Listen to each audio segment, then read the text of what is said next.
Finally मोगरा और आशीष की शादी पूरे धूमधाम के साथ हो जाती है।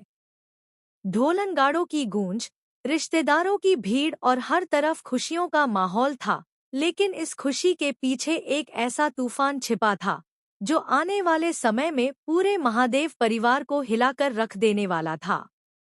विदाई के समय मोगरा की आंखों में आंसू तो थे, लेकिन वो आंसू दुख के नहीं बल्कि किसी और ही इरादे के थे। जैसे ही वह अपने नए घर में कदम रखती है, मोगरा की मम्मी उसे एक तरफ खींचकर धीरे से कहती है कि अब तुम सिर्फ एक बहू नहीं हो, तुम इस घर की सबसे बड़ी ताकत हो। याद रखना, यहाँ हर किसी को अपनी उंगली पर नचाना है, किसी पर भरोसा मत करना। मोगरा चुपचाप सिर हिला देती है, लेकिन उसके चेहरे पर एक अजीब सी मुस्कान आ जाती है, जैसे वह पहले से ही कुछ बड़ा सोच चुकी हो। महादेव के घर में प्रवेश करते ही माहौल थोड़ा बदल जाता है। रज्जी और नर्मदा आरती की थाली लेकर मोगरा का स्वागत करने आती हैं, लेकिन मोगरा बिना किसी भाव के थाली की ओर देखती भी नहीं। आशीष उसे समझाने की कोशिश करता है कि ये घर के रीति रिवाज हैं, लेकिन मोगरा हल्के से उसका हाथ झटक देती है। यहीं से पहली दरार दिखाई देने लगती है। घर के अंदर कदम रखते ही मोगरा का व्यवहार अचानक बदल जाता है। वह रज्जी और नर्मदा से ऊंची आवाज में बात करने लगती है। उसकी बातों में अब न तो सम्मान था और न ही अपनापन। वह कहती है कि यह सब ड्रामा मेरे सामने मत करो। मैं जानती हूँ कि तुम लोग मेरे और मेरे परिवार के खिलाफ पहले से ही साजिश कर रहे हो। नर्मदा हैरान होकर उसे देखती है और कहती है कि मोगरा, तुम यह क्या बोल रही हो? हमने तुम्हारा हमेशा सम्मान किया है। लेकिन मोगरा गुस्से में जवाब देती है कि सम्मान की बात मत करो। मुझे सब पता है कि तुम लोग मेरे पति और मेरे परिवार को नीचा दिखाने की कोशिश करते रहे हो। रज्जी उसे शांत करने की कोशिश करती है, लेकिन मोगरा की आवाज और तेज हो जाती है। वह कहती है कि अब मैं इस घर की बड़ी बहू हूँ और अब सब कुछ मेरे हिसाब से चलेगा। आशीष बीच में आकर मोगरा को रोकने की कोशिश करता है, लेकिन पहली बार वह भी उसके इस बदले हुए रूप से हैरान रह जाता है। धीरे धीरे घर का माहौल तनाव से भरने लगता है। उधर महादेव, जो अब तक इस शादी से खुश थे, उन्हें भी घर के अंदर बदलते माहौल की भनक लगने लगती है। उन्हें समझ नहीं आता कि इतनी जल्दी मोगरा के व्यवहार में इतना बड़ा बदलाव कैसे आ गया। लेकिन असली कहानी यहाँ से शुरू होती है। रात के समय मोगरा अकेले कमरे में खड़ी होती है। वह आईने में खुद को देखती है और अचानक कहती है कि अब असली खेल शुरू होगा। अब कोई मुझे रोक नहीं पाएगा। इसी दौरान पीछे से एक परछाई दिखाई देती है। वह परछाई किसी और की नहीं, बल्कि मोगरा की मम्मी की होती है, जो छुपकर उसे फोन पर लगातार निर्देश दे रही होती है। फोन पर वह कहती है कि याद रखना, तुम्हें इस घर पर धीरे धीरे कब्जा करना है। पहले भरोसा जीतना है, फिर सब कुछ छीन लेना है। मोगरा हल्की सी हंसी हंसती है और कहती है कि यह घर अब धीरे धीरे मेरा होगा।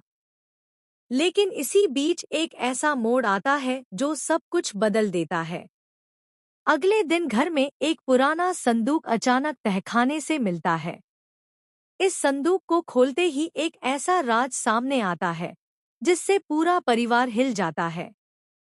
संदूक में कुछ पुराने दस्तावेज, एक अधूरी वसीयत और कुछ तस्वीरें होती हैं, जिनमें महादेव के अतीत का एक छिपा हुआ सच सामने आता है। सच यह होता है कि महादेव ने वर्षों पहले जिस बिजनेस को खड़ा किया था, उसकी असली मालिकाना हक किसी और के नाम पर दर्ज था, और अगर यह बात सामने आ गई तो पूरा घर और संपत्ति कानूनी संकट में फंस सकती है। यह बात जैसे ही मोगरा को पता चलती है, उसकी आंखों में चमक आ जाती है। अब उसका खेल और भी खतरनाक हो जाता है। वह धीरे धीरे इस दस्तावेज को अपने कब्जे में ले लेती है और किसी को पता भी नहीं चलता। लेकिन यहीं पर एक और बड़ा ट्विस्ट आता है। आशीष को धीरे धीरे मोगरा पर शक होने लगता है।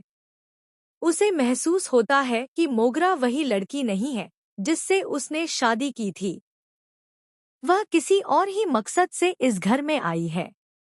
एक रात आशीष चोरी छिपे मोगरा का फोन देख लेता है और जो उसे वहां मिलता है वह उसके होश उड़ा देता है।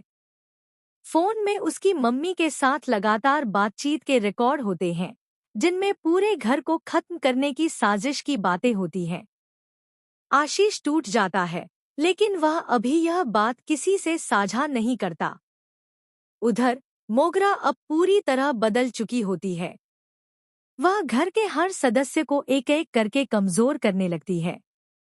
रज्जी को मानसिक रूप से परेशान किया जाता है, नर्मदा को घर के फैसलों से दूर कर दिया जाता है और महादेव को बिजनेस में धीरे धीरे गलत फैसलों की ओर धकेला जाता है। लेकिन कहानी तब और भी भयावह मोड़ लेती है जब एक रात घर में बिजली चली जाती है और किसी के चीखने की आवाज सुनाई देती है। सब लोग दौड़कर बाहर आते हैं तो देखते हैं कि स्टोर रूम का दरवाजा खुला हुआ है और अंदर कोई जमीन पर बेहोश पड़ा है। जब रोशनी लाई जाती है तो पता चलता है कि वह कोई और नहीं बल्कि मोगरा की मम्मी है। पूरा घर सन्न रह जाता है। लेकिन असली झटका तब लगता है जब मोगरा खुद वहां खड़ी मुस्कुरा रही होती है। नर्मदा कांपती हुई आवाज में पूछती है कि यह सब क्या है, और मोगरा बहुत ही शांत आवाज में कहती है कि अब असली खेल शुरू हुआ है। अब इस घर में कोई भी सुरक्षित नहीं है। आशीष उसे रोकने की कोशिश करता है, लेकिन मोगरा पहली बार उसके सामने सच बोल देती है कि यह शादी कभी प्यार के लिए नहीं थी, यह सिर्फ एक मिशन था। यह सुनकर आशीष पूरी तरह टूट जाता है। महादेव गुस्से में उससे सवाल करते हैं कि तुमने हमारे साथ ऐसा क्यों किया। मोगरा धीरे धीरे आगे बढ़ती है और कहती है कि क्योंकि इस घर ने मेरी माँ की जिंदगी बर्बाद की थी और अब मैं इसका हिसाब लेने आई हूँ। इसी के साथ कहानी एक ऐसे मोड़ पर पहुंच जाती है जहां रिश्ते, भरोसा और परिवार सब कुछ टूटने की कगार पर आ जाता है। और सबसे बड़ा सवाल यही रह जाता है कि क्या मोगरा का यह बदला पूरा होगा या फिर आशीष और महादेव मिलकर उसकी असली साजिश को रोक पाएंगे।